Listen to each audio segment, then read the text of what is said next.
Hello everyone, welcome to HVS studies. तो दोस्तों, आज हम अपनी इस वीडियो में 100 मोस्ट इंपॉर्टेंट क्वेश्चन डिस्कस करेंगे जो कि मोस्ट एक्सपेक्टेड रिपीटेड क्वेश्चंस होंगे आपके आने वाले एग्जाम्स के लिए। अगर आपने अभी तक कोई भी गवर्नमेंट एग्जाम दिया है तो ये क्वेश्चन आपको एग्जाम में जरूर मिले होंगे, क्योंकि ये रिपीटेड क्वेश्चन हैं जो कि बार बार एग्जाम्स में रिपीट होते रहते हैं। अगर आपको वीडियो पसंद आए, वीडियो को लाइक करें, वीडियो को शेयर करें और हमारे चैनल को जरूर सब्सक्राइब कर लें। और जितने भी वनडे कॉम्पिटिटिव एग्जाम्स होते हैं, हर एक एग्जाम के लिए ये मोस्ट इंपॉर्टेंट क्वेश्चंस रहेंगे। तो चलिए वीडियो स्टार्ट करते हैं, देखते हैं पहला क्वेश्चन क्या है। तो हमारा पहला क्वेश्चन है, who is the author of the book the Indian struggle. The Indian struggle जो बुक है ये किसके द्वारा लिखी गई है? तो हमारा आंसर हो जाएगा SC बोस। तो सुभाष चंद्र बोस जो है उनके द्वारा बुक लिखी गई है जिसका टाइटल रहेगा द इंडियन स्ट्रगल। अब जितनी भी बुक्स एंड ऑथर्स रहेंगे, खास तौर से जो लीडर्स हैं, हमारे जो फ्रीडम फाइटर्स थे, जो लीडर्स थे, उनके द्वारा जो बुक लिखी गई हैं वो मोस्ट इंपॉर्टेंट रहती हैं एग्जाम्स के लिए। उसकी सेपरेट वीडियो आपको चैनल पे मिल जाएगी, आप उसको भी देख सकते हैं। अगला क्वेश्चन देखते हैं, Kambala sport is mainly played in which state. तो कंबला स्पोर्ट जो होता है ये कौन सी स्टेट में खेला जाता है? तो हमारा आंसर हो जाएगा कर्नाटका। कर्नाटका जो स्टेट है वहां का एक मोस्ट फेमस स्पोर्ट होता है जिसका नाम रहेगा Kambala sport. During the August revolution the British launch a campaign. तो अगस्त रिवॉल्यूशन के टाइम पे ब्रिटिशर्स के द्वारा एक कैंपेन को लॉन्च किया गया था, उसका क्या नाम था? अब आपको ये बात जरूर ध्यान रखनी है कि अगस्त रिवॉल्यूशन को ही क्विट इंडिया मूवमेंट के नाम से जाना जाता है। तो आपसे पूछा गया है कि क्विट इंडिया मूवमेंट के दौरान ब्रिटिशर्स ने कैंपेन लॉन्च करी थी और वो काफी इंपॉर्टेंट रहती है, तो उसका एग्जाम में आपसे नाम पूछा जाता है, वो कौन सी रहेगी? तो हमारा आंसर हो जाएगा operation zero hour. Operation zero hour जो है ये एक ब्रिटिशर्स के द्वारा लॉन्च करा गया था 1942 में ही। आपको पता होगा क्विट इंडिया मूवमेंट 8 अगस्त 1942 में लॉन्च करी गई थी और उसके साथ ही ब्रिटिशर्स के द्वारा ऑपरेशन जीरो आवर जो है ये लॉन्च किया गया था। तो ये आपसे क्वेश्चन पूछा जाता है। अगला क्वेश्चन देखते हैं, we have borrowed the directive principle from the constitution of. तो डायरेक्टिव प्रिंसिपल्स जो बोरो किए गए हैं हमारे इंडियन कॉन्स्टिट्यूशन में, वो हमने कहां से बोरो किए हैं? तो हमारा आंसर हो जाएगा आयरलैंड। तो आयरलैंड का जो कॉन्स्टिट्यूशन है वहां से हमने बोरो किया है डायरेक्टिव प्रिंसिपल्स को। ये जो सोर्सेज रहेंगे इंडियन कॉन्स्टिट्यूशन के, इसकी भी आपको सेपरेट वीडियो चैनल पे मिल जाएगी। What is the scientific name of tulsi. तो तुलसी जो होता है, जो कि एक होली प्लांट रहता है, काफी पूजा जाता है इंडिया में इसको, तो इसका जो साइंटिफिक नेम होता है वो क्या होता है? तो हमारा आंसर हो जाएगा ओकिमम सैंक्टम। ओकिमम सैंक्टम जो होता है ये एक साइंटिफिक नेम होगा तुलसी प्लांट का। Hirakud dam is situated on the banks of which river. अब अगर आपसे हीराकुड डैम की बात करी जाए या फिर किसी भी डैम की बात करी जाए तो उससे रिलेटेड दो चीजें होती हैं जो कि आपको ध्यान रखनी है, कि पहली वो कौन सी स्टेट में है और दूसरा क्वेश्चन आपसे पूछा जाता है कि ये जो डैम है ये कौन सी रिवर पे है। तो ये दो चीज आपको ध्यान रखनी है। हीराकुड डैम जो है कौन सी स्टेट में है? तो उड़ीसा स्टेट में लोकेटेड है। अब दूसरा क्वेश्चन आपसे इंपॉर्टेंट रहेगा कि कौन सी रिवर पे है। तो रिवर अब कौन सी रहेगी? आपको पता होगा महानदी रिवर जो है उस पे सिचुएटेड है हीराकुड डैम, जो कि है उड़ीसा स्टेट में। अब दोस्तों अगले क्वेश्चन पे बढ़ने से पहले हम आपको बता देते हैं 2000 क्वेश्चंस की एक ई बुक रहेगी, हमारे द्वारा लॉन्च करी गई है सिर्फ 99 रुपीज में। इस पे आपको फ्लैट 67% ऑफ प्रोवाइड कराया जा रहा है। ये इंपॉर्टेंट क्यों रहेगी? ये इंपॉर्टेंट इसलिए रहेगी क्योंकि आप किसी भी एग्जाम की तैयारी कर रहे हो, हर एक शिफ्ट में आपको 7 से 8 क्वेश्चन इस ई बुक से मिलते हैं। इस ई बुक में कौन कौन से क्वेश्चन रहेंगे? तो 500 साइंस के क्वेश्चन है, 500 स्टैटिक जीके के क्वेश्चन है, 500 करंट अफेयर रहेगा 2020 का। यहाँ पे आपको ध्यान रखना है 2020 का करंट अफेयर है। अपडेटेड करंट अफेयर के लिए आपको दूसरी ई बुक है वो बाय करनी पड़ेगी 29 रुपीज में, और 500 बेसिक जीके के क्वेश्चंस मिलेंगे। तो अगर आप इंटरेस्टेड हो तो लिंक आपको डिस्क्रिप्शन में मिल जाएगा, आप इसको डिस्क्रिप्शन में जाके बाय कर सकते हैं। अगर आपको डाउनलोड करने में कोई इशू आता है तो ये हमारी जीमेल आईडी है, आप इस पर डायरेक्टली मेल कर सकते हैं। अगला क्वेश्चन देखते हैं हमारा, International Labour Organisation won the Nobel Peace Prize in which year. तो नोबेल प्राइज जो होता है इससे काफ़ी ज़्यादा क्वेश्चन आपके एग्जाम में पूछे जाने लगे हैं कि नोबेल प्राइज इस ऑर्गेनाइजेशन को कब मिला था या इस पर्सन को कब मिला था, इस पर्सन को इस ईयर में कौन सी फील्ड में नोबेल प्राइज मिला था। तो इस टाइप के क्वेश्चन काफ़ी ज़्यादा बढ़ गए हैं आपके एग्जाम के लिए, क्योंकि एग्जाम्स के जो लेवल हैं वो बढ़ते जा रहे हैं। तो इंटरनेशनल लेबर ऑर्गेनाइजेशन को नोबेल पीस प्राइज से सम्मानित किया गया था कौन से साल में? तो हमारा आंसर हो जाएगा 1969 में ILO को नोबेल पीस प्राइज दिया गया था। Study of soil is known as, तो सॉइल की स्टडी को क्या कहा जाता है? तो हमारा आंसर हो जाएगा पेडोलॉजी। पेडोलॉजी जो होती है ये स्टडी ऑफ सॉइल होती है। Chinnar wild life sanctuary is located in which state? Chinnar wild life sanctuary कहां पे है? तो हमारा आंसर रहेगा केरला। केरला स्टेट में है Chinnar wild life century.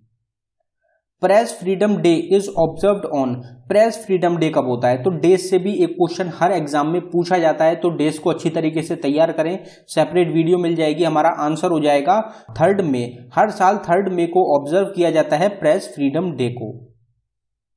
Supreme court of India was established on, supreme court जो है भारत का वो कब इस्टेब्लिश किया गया था? मोस्ट इंपॉर्टेंट क्वेश्चन रहता है, तो हमारा आंसर हो जाएगा 26 जनवरी 1950। तो 26 जनवरी 1950 में सुप्रीम कोर्ट ऑफ इंडिया को इस्टेब्लिश किया गया था। Which state is the largest producer of diamond in India?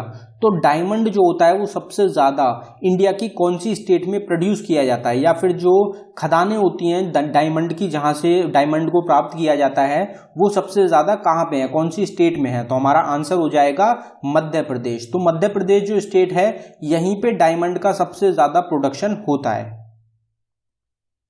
Losoong festival is celebrated in which state of India? Losoong festival कौन सी स्टेट में सेलिब्रेट किया जाता है? तो फेस्टिवल्स भी मोस्ट इंपॉर्टेंट रहते हैं आपके एग्जाम्स के लिए। तो जो टॉपिक्स होते हैं अगर आप डिटेल में टॉपिक्स को पढ़ेंगे तो अच्छी तरीके से आपकी तैयारी हो सकती है। तो फेस्टिवल्स की भी सेपरेट वीडियो चैनल पे मिल जाएगी। लोसोंग फेस्टिवल कौन सी स्टेट का फेस्टिवल है? तो हमारा आंसर हो जाएगा सिक्किम। सिक्किम जो स्टेट है जिसकी पॉपुलेशन इंडिया में सबसे कम स्टेट में रहती है, तो वहां पे सेलिब्रेट किया जाता है लोसोंग फेस्टिवल को।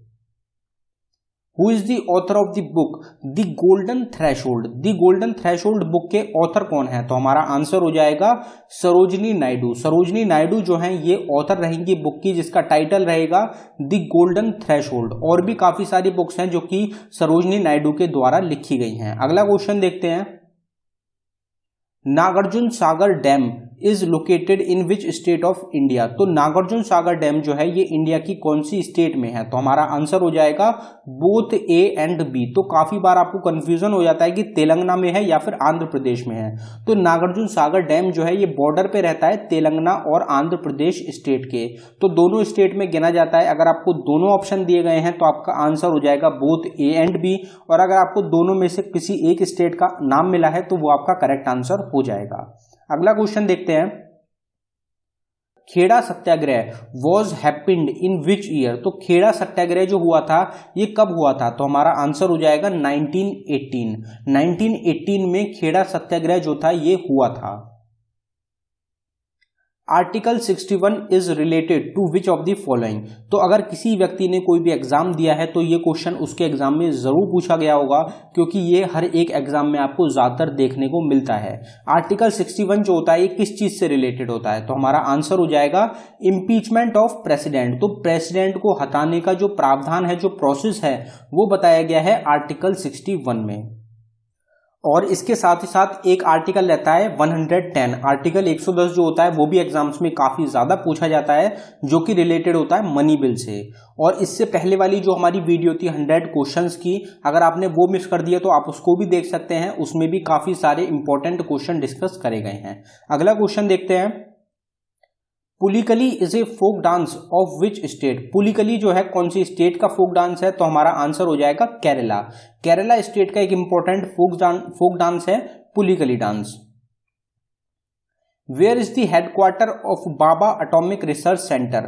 तो इंडियन जितनी भी ऑर्गेनाइजेशंस हैं, साथ ही साथ जो इंटरनेशनल ऑर्गेनाइजेशंस हैं, हेडक्वार्टर आपके बिल्कुल टिप्स पे होने चाहिए। तो बाबा एटॉमिक रिसर्च सेंटर का हेडक्वार्टर कहां पे है? तो हमारा आंसर हो जाएगा मुंबई। तो महाराष्ट्र की कैपिटल मुंबई में लोकेटेड है बाबा एटॉमिक रिसर्च सेंटर का हेडक्वार्टर। इसरो का कहां पे है? तो इसरो का है बेंगलोर में, डीआरडीओ का रहेगा दिल्ली में। Periyar national park is located in which state of India. Periyar national park कहाँ पे है? तो नेशनल पार्क की हमने सेपरेट वीडियो बनाई थी, उसके अलावा उसके बाहर से आपको नेशनल पार्क से रिलेटेड क्वेश्चन नहीं मिलेगा, क्योंकि 105 या 106 जितने भी नेशनल पार्क्स हैं इंडिया के वो टोटल उसमें कवर करे गए हैं। तो पेरियर नेशनल पार्क कहाँ पे है? तो हमारा आंसर हो जाएगा केरला। केरला स्टेट का ही एक नेशनल पार्क है Periyar national park. We have borrowed the post of vice president from the constitution of. तो भारत में एक वाइस प्रेसिडेंट होने चाहिए, ये चीज जो है ये हमने कहां से बोरो की है? तो हमारा आंसर हो जाएगा अमेरिका। तो अमेरिका का जो कॉन्स्टिट्यूशन है वहां से हमने बोरो किया है वाइस प्रेसिडेंट के पद को। International literacy day is observed on. काफी ज्यादा एग्जाम में पूछा जाता है कि इंटरनेशनल लिटरेसी डे कब ऑब्जर्व किया जाता है? तो हमारा आंसर हो जाएगा 8 सितंबर। हर साल 8 सितंबर को ऑब्जर्व किया जाता है इंटरनेशनल लिटरेसी डे के रूप में। Which of the following are the oldest mountain in India. तो इंडिया की सबसे पुरानी माउंटेन कौन सी है? तो आपको पता होगा अरावली रेंजेस जो हैं ये इंडिया की सबसे पुरानी माउंटेन रेंजेस हैं। Who translated Mahabharata into Persian and named Razmnama. तो महाभारत को पर्शियन में किसके द्वारा ट्रांसलेट किया गया था और उसका नाम रखा गया था रज्मनामे? तो हमारा आंसर हो जाएगा अकबर। तो अकबर जो थे इनके द्वारा ट्रांसलेट किया गया था महाभारत को पर्शियन में और नाम रख दिया गया था Razmnama. Where is the headquarter of New development Bank situated. तो न्यू डेवलपमेंट बैंक जो है उसका हेडक्वार्टर कहां पे है? तो हमारा आंसर हो जाएगा शंघाई चाइना। शंघाई चाइना तो शंघाई जो जगह है चाइना में, वहां पे हेडक्वार्टर रहेगा न्यू डेवलपमेंट बैंक का। Go back to Vedas this call is given by. तो ये एक स्लोगन रहेगा कि गो बैक टू वेदास, ये किसके द्वारा दिया गया था? तो हमारा आंसर हो जाएगा दयानंद सरस्वती। तो दयानंद सरस्वती जी जो थे उनके द्वारा एक स्लोगन दिया गया था, इनके द्वारा एक नारा दिया गया था जिसका नाम रहेगा go back to Vedas. Which of the following is responsible for giving colour to human skin.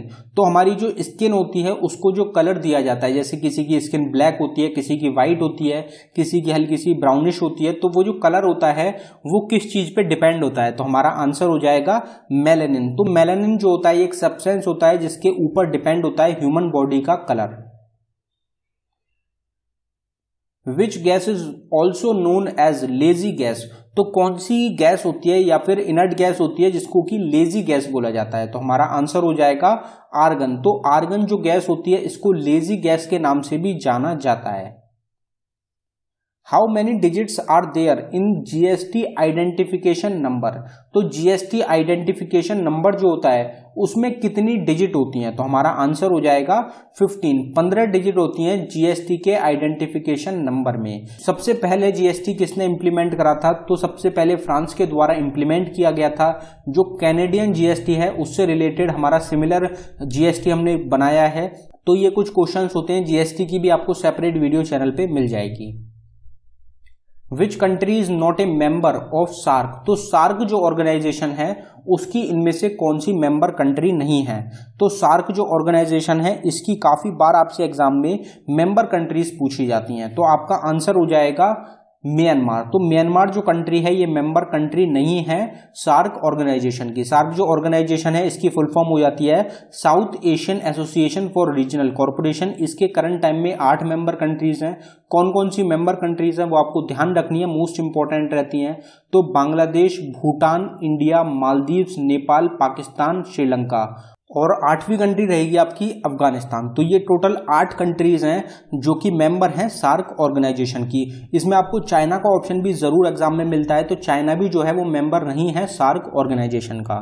SAARC found कब हुआ था? तो 1985 में सार्क जो ऑर्गेनाइजेशन है उसको फाउंड किया गया था। ये आपको जरूर ध्यान रखना है। और वीरा कुंज जो है ये करंट टाइम में हेड रहेंगे, सेक्रेटरी जनरल हैं सार्क ऑर्गेनाइजेशन के। अगला क्वेश्चन देखते हैं हमारा, who was the founder of Aligarh Muslim university. Aligarh Muslim University को किसके द्वारा फाउंड किया गया था? तो हमारा आंसर हो जाएगा सैयद अहमद खान। सैयद अहमद खान ने फाउंड किया था अलीगढ़ मुस्लिम यूनिवर्सिटी को। Who is known as the father of Indian IT industry.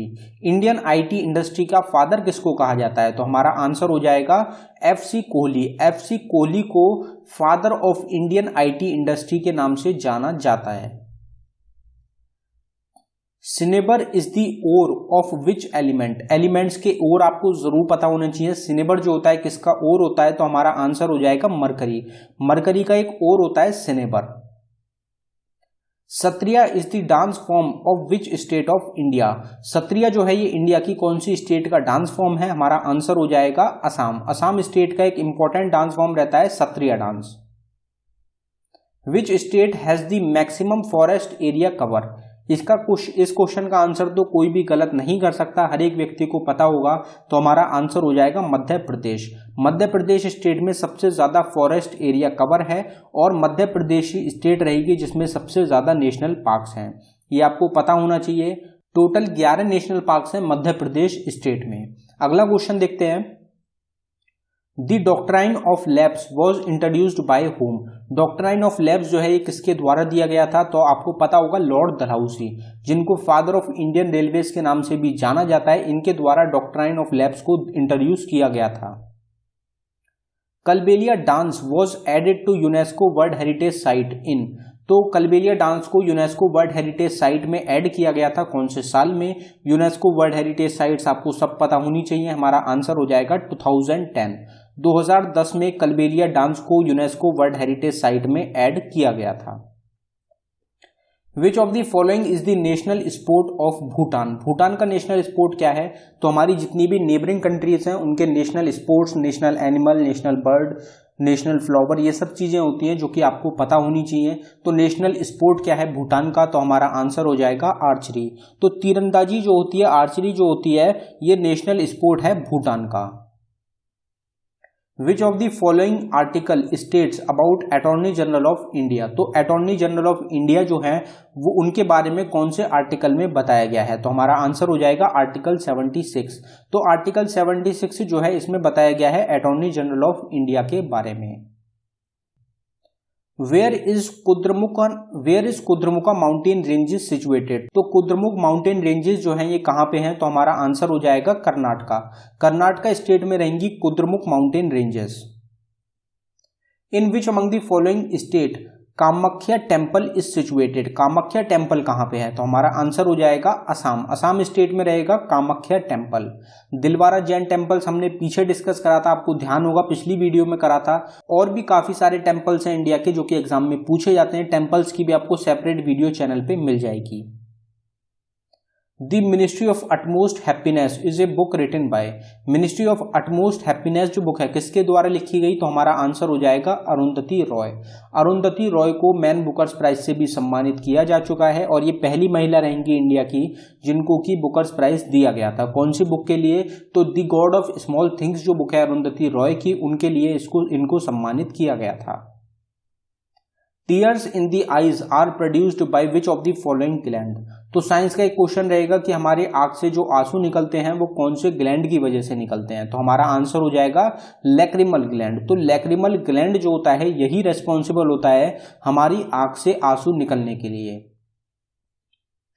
Kalbelia dance is related to which state of India. तो कलबेलिया डांस कौन सी स्टेट का रहेगा? तो हमारा आंसर हो जाएगा राजस्थान। राजस्थान जो स्टेट है वहां का काफी ज्यादा फेमस डांस फॉर्म रहता है Kalbelia dance. Sariska wild life sanctuary is located in which state of India. Sariska wild life sanctuary कहां पे है? तो हमारा आंसर हो जाएगा राजस्थान। राजस्थान में ही है Sariska wild life sanctuary. Konark sun temple अभी हमने पीछे डिस्कस करा, located in which state of India. तो हमारा आंसर हो जाएगा उड़ीसा। उड़ीसा जो स्टेट है वहां का एक इंपॉर्टेंट मोस्ट इंपॉर्टेंट टेम्पल है कोणार्क सन टेम्पल। जय जवान जय किसान स्लोगन वॉज गिवन बाय। तो जय जवान जय किसान स्लोगन किसने दिया था? तो हमारा आंसर हो जाएगा लाल बहादुर शास्त्री। लाल बहादुर शास्त्री जो थे इनके द्वारा दिया गया था जय जवान जय किसान का नारा। Where is the headquarter of International Court of Justice located. तो इंटरनेशनल कोर्ट ऑफ जस्टिस का जो हेडक्वार्टर है वो कहाँ पे लोकेटेड है, तो हमारा आंसर हो जाएगा दी हॉग, नीदरलैंड। तो नीदरलैंड की जो कैपिटल है दी हॉग, वहां पे हेडक्वार्टर है इंटरनेशनल कोर्ट ऑफ जस्टिस का। यहाँ पे मोस्ट इंपॉर्टेंट क्वेश्चन आपसे ये भी पूछा जाता है कि इंटरनेशनल कोर्ट ऑफ जस्टिस में जो जजेस होते हैं उनका जो टाइम पीरियड होता है वो कितने साल का होता है, तो आपका आंसर हो जाएगा 9 ईयर्स। 9 साल का टाइम पीरियड होता है इंटरनेशनल कोर्ट ऑफ जस्टिस में जजेस का। By which act voting age was reduced from 21 to 18 years, तो कौन सा अमेंडमेंट एक्ट है जिसके द्वारा जो वोटिंग एज है उसको 21 से घटा के 18 कर दिया गया, तो इसका आंसर आपको पता होगा, हमारा आंसर हो जाएगा 61st अमेंडमेंट एक्ट। तो 61st अमेंडमेंट एक्ट के द्वारा वोटिंग एज को 21 ईयर्स से घटा के 18 साल कर दिया गया था। Madhubani painting is related to which state of India, Madhubani painting कहाँ की पेंटिंग है, तो हमारा आंसर हो जाएगा बिहार। बिहार जो स्टेट है वहां की मोस्ट इंपॉर्टेंट पेंटिंग है, एग्जाम्स में पूछी जाती है Madhubani painting. Hornbill festival is a festival of which state, तो अगर आप एग्जाम्स देते हैं तो ये क्वेश्चन भी आपने जरूर देखा होगा, हमारा आंसर हो जाएगा नागालैंड। नागालैंड जो स्टेट है वहां का एक मोस्ट फेमस फेस्टिवल होता है जो कि रहेगा hornbill festival. Who is the writer of the book indica, indica book जो है ये किसके द्वारा लिखी गई है, तो हमारा आंसर हो जाएगा मेगस्थनीज। मेगस्थनीज के द्वारा बुक लिखी गई थी, इसका टाइटल रहेगा इंडिका। यहाँ पे मैं 3 बुक आपको बताता हूँ, विष्णुगुप्त, विष्णु शर्मा और मेगस्थनीज की, जो कि आपको लाइन से याद रखनी है। मेगस्थनीज की रहती है इंडिका, अर्थशास्त्र रहती है विष्णुगुप्त की जिनको कि चाणक्य और कौटिल्य के नाम से भी जाना जाता था, और पंचतंत्र बुक रहती है विष्णु शर्मा की। तो ये 3 बुक्स होती हैं जो कि एग्जाम्स में काफी पूछी जाती हैं और तीनों आपको एक साथ याद रखनी है। अगला क्वेश्चन देखते हैं, Panchayati Raj was first introduced from which state in 1959, तो पंचायती राज सिस्टम जो है उसको सबसे पहले इंट्रोड्यूस किया गया था कौन सी स्टेट में, 1959 में, तो हमारा आंसर हो जाएगा राजस्थान। राजस्थान स्टेट रहेगी जहां पे सबसे पहले पंचायती राज सिस्टम को इंट्रोड्यूस किया गया था। कौन से साल में किया गया था, तो 1959 में किया गया था। Gol Gumbaz is located in which state of India, Gol Gumbaz जो है कौन सी स्टेट में है इंडिया की, तो हमारा आंसर हो जाएगा कर्नाटका। कर्नाटका स्टेट में गोल गुम्बज लोकेटेड है। Mohammad bin Tughlaq changed his capital from Delhi to, तो हमारा आंसर हो जाएगा दौलताबाद। तो आपसे एग्जाम में क्वेश्चन पूछा जाता है कि कौन से रूलर रहेंगे जिनके द्वारा दिल्ली से कैपिटल को दौलताबाद में शिफ्ट किया गया था, तो उसमें आपका आंसर होता है Mohammad bin Tughlaq. Who is the author of the novel titled Gun Island, तो गन आइलैंड जो नोवेल है किसके द्वारा लिखी गई है, तो हमारा आंसर हो जाएगा अमिताभ घोष। अमिताभ घोष के द्वारा नोवेल लिखी गई है जिसका टाइटल रहेगा gun island. Muslim league was established in which year, Muslim league को कब इस्टेब्लिश किया गया था, बांग्लादेश में इस्टेब्लिश किया गया था, ढाका में। कब किया गया था, तो हमारा आंसर हो जाएगा 1906। 1906 में मुस्लिम लीग को इस्टेब्लिश किया गया था। Who were the leaders of the खिलाफत मूवमेंट, खिलाफत मूवमेंट के लीडर्स कौन थे, तो हमारा आंसर हो जाएगा ऑल ऑफ दी अबव। जो भी आपको ऑप्शन मिलेगा वो आपका करेक्ट आंसर हो जाएगा। शौकत अली, मौलाना अली, हकीम अजमल खान और अब्दुल कलाम आजाद, ये 4 थे जो कि लीडर्स थे, मेन लीडर्स थे खिलाफत मूवमेंट के 1919 में। Who was the first Muslim president of INC, तो इंडियन नेशनल कांग्रेस के जितने भी प्रेसिडेंट्स हैं उनके ईयर आपसे एग्जाम में मोस्ट इंपॉर्टेंट रहते हैं। खास तौर से महात्मा गांधी का तो पूछा जाता है कि 1924 में बेलगांव सेशन में महात्मा गांधी प्रेसिडेंट रहे थे। अब जो पहले मुस्लिम प्रेसिडेंट थे वो कौन थे INC के, तो हमारा आंसर हो जाएगा बदरुद्दीन तैयबजी। बदरुद्दीन तैयबजी जो थे ये 1887 में इंडियन नेशनल कांग्रेस के प्रेसिडेंट रहे थे, जो कि तीसरे प्रेसिडेंट थे INC के और पहले मुस्लिम प्रेसिडेंट थे INC के। INC के पहले प्रेसिडेंट थे 1885 में उमेश चंद्र बनर्जी। AO ह्यूम के द्वारा INC को इस्टेब्लिश किया गया था। अगला क्वेश्चन देखते हैं, where is the headquarter of International Labour Organisation located, तो ILO का हेडक्वार्टर कहाँ पे है, तो हमारा आंसर हो जाएगा जिनेवा स्विट्जरलैंड। जिनेवा स्विट्जरलैंड में सबसे ज्यादा हेडक्वार्टर्स हैं इंटरनेशनल ऑर्गेनाइजेशंस के, जिसमें कि इंटरनेशनल लेबर ऑर्गेनाइजेशन ILO का भी रहेगा जिनेवा स्विट्जरलैंड में। Who is the writer of the book Kabuli wala? Kabuli वाला बुक जो है किसके द्वारा लिखी गई है? तो हमारा आंसर हो जाएगा रविन्द्रनाथ टैगोर। रविन्द्रनाथ टैगोर को सबसे पहले नोबेल प्राइज दिया गया था इंडिया में। कौन सी बुक के लिए इनको मिला था? तो इनकी एक बुक रहेगी गीतांजलि, उसके लिए इनको सबसे पहले सम्मानित किया गया था और ये क्वेश्चन एग्जाम में पूछा जाता है। Lavani is a dance style of which Indian state? तो लवानी बोल सकते हैं या लावनी बोल सकते हैं, ये एक डांस स्टाइल है कौन सी इंडिया की स्टेट की? तो हमारा आंसर हो जाएगा महाराष्ट्र। तो महाराष्ट्र स्टेट की एक मोस्ट इंपॉर्टेंट डांस रहता है Lavani. Who among the following was also known as Devanam piya? Devanam पिया के नाम से किसको जाना जाता है? तो हमारा आंसर हो जाएगा सम्राट अशोक। सम्राट अशोक जो थे उनको देवनाम पिया के नाम से भी जाना जाता था। Who is the first female governor of any Indian state? तो कोई भी भारतीय स्टेट की पहली महिला गवर्नर कौन चुनी गई थी? तो हमारा आंसर हो जाएगा सरोजनी नायडू। सरोजनी नायडू को सबसे पहले महिला गवर्नर चुना गया था इंडिया की किसी स्टेट का। कौन सी स्टेट का चुना गया था आपसे ये भी पूछा जा सकता है, तो आपका आंसर हो जाएगा उत्तर प्रदेश। और हमने पीछे भी एक क्वेश्चन डिस्कस करा था, द गोल्डन थ्रेशोल्ड जो बुक है वो सरोजनी नायडू के द्वारा ही लिखी गई है। और आपसे एक क्वेश्चन ये भी पूछा जा सकता है कि कौन से ईयर में आईएनसी की प्रेसिडेंट थी सरोजनी नायडू? तो 1925 में। अगला क्वेश्चन देखते हैं, what is the chemical name of vitamin C? Vitamin C का केमिकल नेम क्या होता है? तो हमारा आंसर हो जाएगा एस्कॉर्बिक एसिड। एस्कॉर्बिक एसिड जो होता है ये विटामिन सी का केमिकल नेम होता है। केमिकल नेम हम काफ़ी बार अपने चैनल पे डिस्कस कर चुके हैं, सेपरेट वीडियो भी मिल जाएगी आपको। तो आपको ये बताना है विटामिन ए का केमिकल नेम क्या होता है, विटामिन बी का केमिकल नेम क्या होता है और विटामिन डी का केमिकल नेम क्या होता है। इन तीनों के केमिकल नेम्स आप जरूर कमेंट बॉक्स में टाइप करके बताएं कि इन तीनों के केमिकल नेम क्या रहेंगे। अगला क्वेश्चन देखते हैं, Poona Pact was signed between Mahatma Gandhi and doctor B R Ambedkar? तो डॉक्टर बी आर अम्बेडकर और महात्मा गांधी के द्वारा पूना पैक्ट को साइन किया गया था। तो उस टाइम पे पूना पैक्ट को साइन किया गया था, तो कौन सी डेट रहेगी? आपसे डेट मुश्किल ही पूछी जाती है, आपसे ईयर पूछा जाता है। तो आपका आंसर हो जाएगा 1932।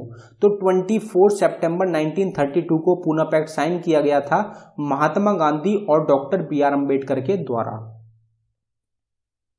Khajuraho temples are located in which state of India? तो खजुराहो टेम्पल्स कहाँ पे हैं? इस वीडियो में ही हमने 3 टेम्पल्स डिस्कस कर लिए हैं। तीसरा टेम्पल है खजुराहो टेम्पल, आपको पता होगा कौन सी स्टेट है, तो हमारा आंसर हो जाएगा मध्य प्रदेश। मध्य प्रदेश स्टेट के मोस्ट इंपॉर्टेंट टेम्पल्स हैं खजुराहो टेम्पल्स।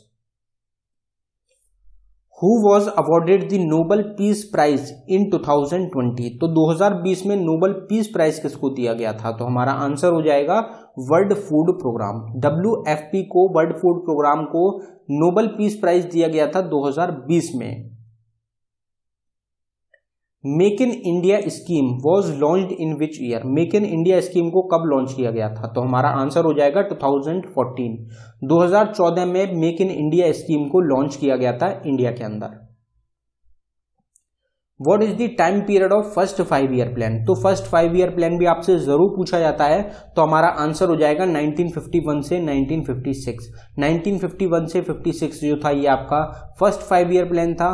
और इसी तरीके से जो आगे थे 3 5 ईयर प्लान आपके लगातार चले थे, तो आप उससे याद कर सकते हैं बाकी जो प्लान्स होते हैं वो किस चीज़ पे फोकस था। जैसे पहला 5 ईयर प्लान था, इस पे किस चीज़ का फोकस था, दूसरे में किस चीज़ पे फोकस किया गया था, तीसरे में किस चीज़ पे फोकस किया गया था। आप इसको भी एक बार ज़रूर पढ़ लें। अगला क्वेश्चन देखते हैं, who is the author of the book Hind Swaraj? Hind Swaraj book किसके द्वारा लिखी गई? सबको पता होता है महात्मा गांधी की एक बुक रहती है हिंद स्वराज। महात्मा गांधी ही ऑथर रहेंगे हिंद स्वराज बुक के। National voters day is observed on? तो नेशनल वोटर्स डे जो होता है कौन सी डेट को ऑब्जर्व किया जाता है? तो आप सबको पता होगा 25 जनवरी को। तो 26 जनवरी से एक दिन पहले 25 जनवरी को नेशनल वोटर्स डे के रूप में मनाया जाता है। Who was considered by British to be the father of India unrest? तो ब्रिटिशर्स के द्वारा फादर ऑफ इंडिया अनरेस्ट का जो खिताब है, जो टाइटल है, ये किसको दिया गया था?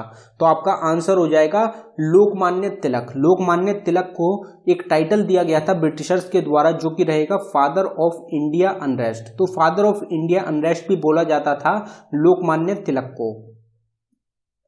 Who wrote the book an era of darkness the British empire in India. तो an era of darkness the British empire in India book किसके द्वारा लिखी गई, तो हमारा आंसर हो जाएगा Shashi Tharoor.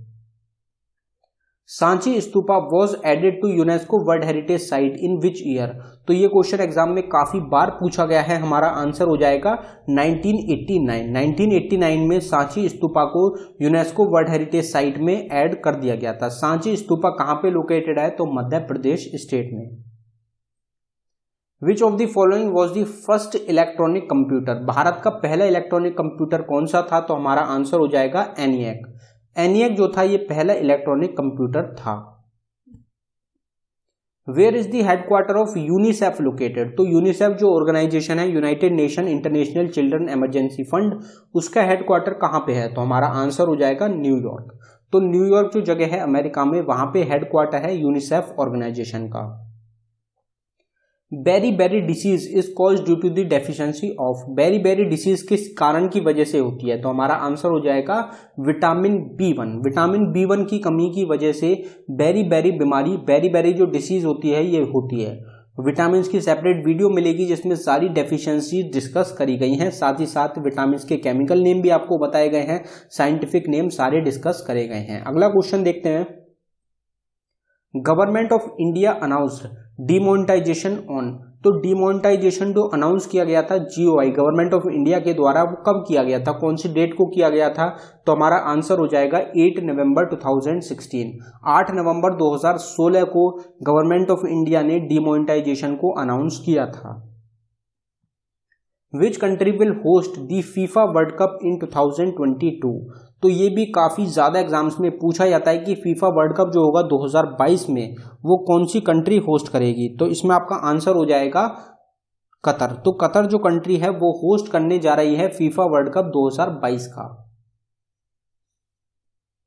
Beti Bachao Beti Padhao was launched in which year. Beti Padhao Beti Bachao जो स्कीम लाई गई थी गवर्नमेंट ऑफ इंडिया के द्वारा, कौन से ईयर में लॉन्च करी गई, तो हमारा आंसर हो जाएगा 2015।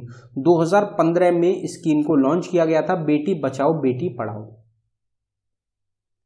Which was the first bank established in India. Bharat का पहला बैंक कौन सा था, तो हमारा आंसर हो जाएगा bank of Hindustan. Bank of Hindustan जो है ये पहला बैंक रहेगा जो कि इंडिया में इस्टेब्लिश किया गया था।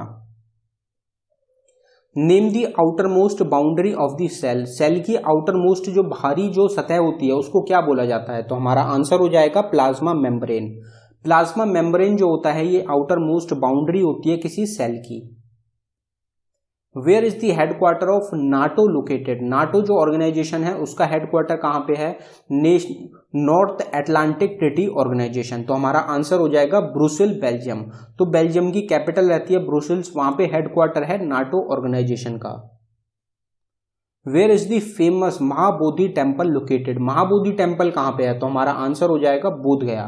बोधगया में गौतम बुद्ध रहेंगे, बोधगया में उन्होंने नॉलेज की प्राप्ति करी थी, तो वहां पे ही महाबोधि टेम्पल है। महाबोधि ट्री था वहीं बोधगया में, वहां पे महाबोधि टेम्पल जो है ये लोकेटेड है। Plaster of Paris is made up of. Plaster of Paris किससे बना होता है, तो प्लास्टर ऑफ पेरिस का जो केमिकल फॉर्मूला होता है वो बिल्कुल सिमिलर होता है किससे, तो आपका आंसर हो जाएगा जिप्सम। जिप्सम जो होता है इससे बना होता है प्लास्टर ऑफ पेरिस। आपको पता होगा 1/2 और 2, बस इतना सा डिफरेंस होता है इन दोनों के फॉर्मूले में। A century is not enough is the autobiography of। तो किसकी आत्मकथा है A century is not enough, तो हमारा आंसर हो जाएगा सौरभ गांगुली। सौरभ गांगुली की आत्मकथा है, ऑटोबायोग्राफी है A century is not enough। What is the symbol of tin. तो टिन का सिंबल क्या होता है, तो जिनके भी सिंबल जो कुछ डिफरेंट होते हैं, जैसे टिन हो गया इसका सिंबल डिफरेंट होता है, इस तरीके से जिन के सिंबल जो होते हैं वो डिफरेंट होते हैं, वो आपको जरूर पता होने चाहिए, वो एग्जाम्स में पूछे जाते हैं। तो हमारा आंसर हो जाएगा SN। तो टिन का जो सिंबल होता है वो होता है SN। इस तरीके से आपसे क्वेश्चन पूछे जाते हैं। Xerophthalmia is caused by deficiency of. Xerophthalmia जो बीमारी होती है किस चीज की कमी की वजह से होती है।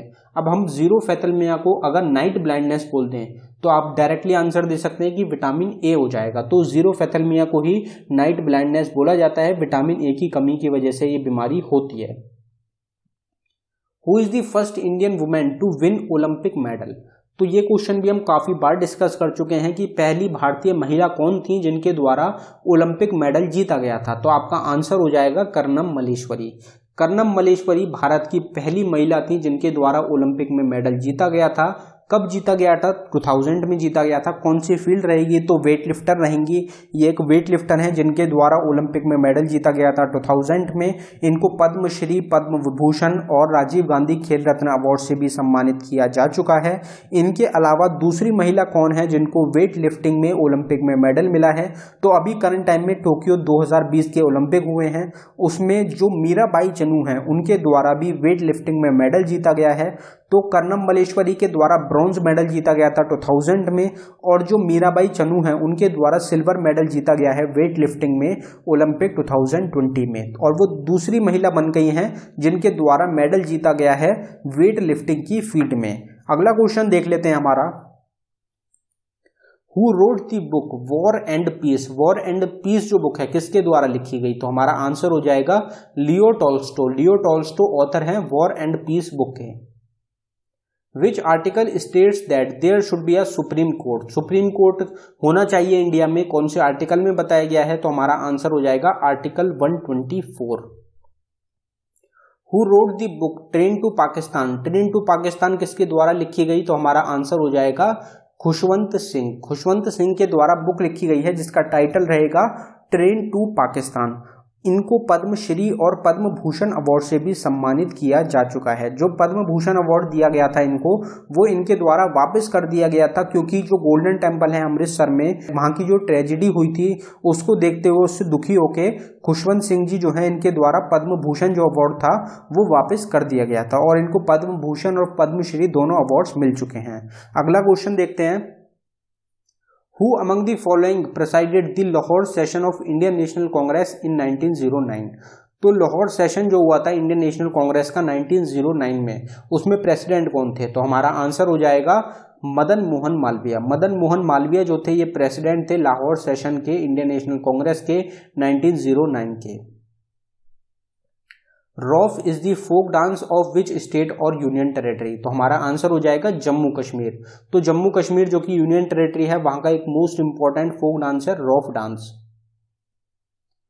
विच country will host 2023 men's hockey world cup? तो मेंस हॉकी वर्ल्ड कप होगा 2023 में। मेंस क्रिकेट वर्ल्ड कप भी होना है और मेंस हॉकी वर्ल्ड कप भी होना है। दोनों कौन सी कंट्री होस्ट करेंगी? तो हमारा आंसर हो जाएगा इंडिया। दोनों ही होस्ट करे जाएंगे इंडिया के द्वारा। Spinal cord originates from which part of the brain? तो स्पाइनल कॉर्ड जो होती है हमारी वो ब्रेन से कनेक्टेड होती है। तो जो हमारी स्पाइनल कॉर्ड का अपर पार्ट होता है वो ब्रेन के कौन से पार्ट से कनेक्टेड होता है? तो हमारा आंसर हो जाएगा मेडुला। मेडुला जो होता है ये ब्रेन का हमारा पार्ट होता है जो कि कनेक्टेड होता है स्पाइनल कॉर्ड से। और जैसे हम कोई हॉट चीज होते हैं उसको पकड़ लेते हैं तो एकदम से जो हमारा एक्शन होता है वो स्पाइनल कॉर्ड जो होती है वही सिग्नल भेजती है, और उसकी वजह से ही हमको पता चलता है कि जो हीट है वो प्रोड्यूस हो रही है, और हम अपना जो हाथ है उसको हटा लेते हैं। तो उसके लिए भी स्पाइनल कॉर्ड जो होती है वो रिस्पॉन्सिबल होती है। From which country was the procedure to amend the constitution taken? तो जो हमारा कॉन्स्टिट्यूशन है उसमें हम अमेंडमेंट्स जो होते हैं वो कर सकते हैं, ये हमने कहाँ से लिया है? तो हमारा आंसर हो जाएगा साउथ अफ्रीका। तो साउथ अफ्रीका का जो कॉन्स्टिट्यूशन है वहाँ से हमने लिया है कि जो हमारा कॉन्स्टिट्यूशन है हम उसमें अमेंडमेंट भी कर सकते हैं। उसका प्रोसेस क्या होता है, कितनी मेजोरिटी चाहिए, वो सब चीज़ें साउथ अफ्रीका के कॉन्स्टिट्यूशन से ही ली गई हैं। By whom was the most famous monument of Mumbai, the Gateway of India designed? तो गेटवे ऑफ इंडिया किसके द्वारा डिजाइन किया गया? तो हमारा आंसर हो जाएगा जॉर्ज विटेट। जॉर्ज विटेट जो है इनके द्वारा डिजाइन किया गया है गेटवे ऑफ इंडिया को।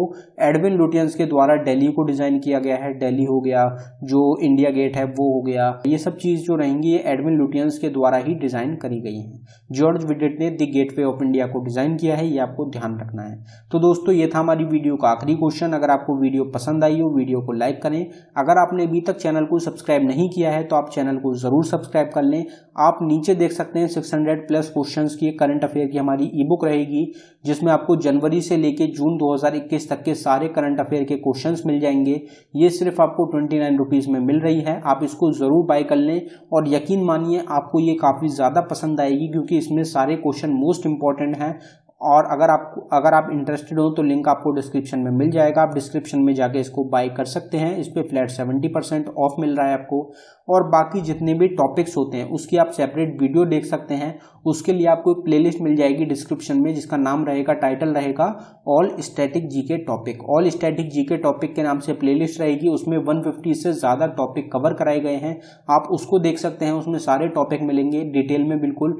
और उसके साथ ही साथ ई बुक रहेगी हमारी 2000 क्वेश्चंस की, जो कि हमने स्टार्टिंग में ही डिस्कस करा था। वो सिर्फ आपको 99 रुपीज़ में मिल रही है। उससे काफ़ी ज़्यादा क्वेश्चंस मिलते हैं आपके एग्जाम में, तो आप उसको भी बाय कर सकते हैं। धन्यवाद दोस्तों।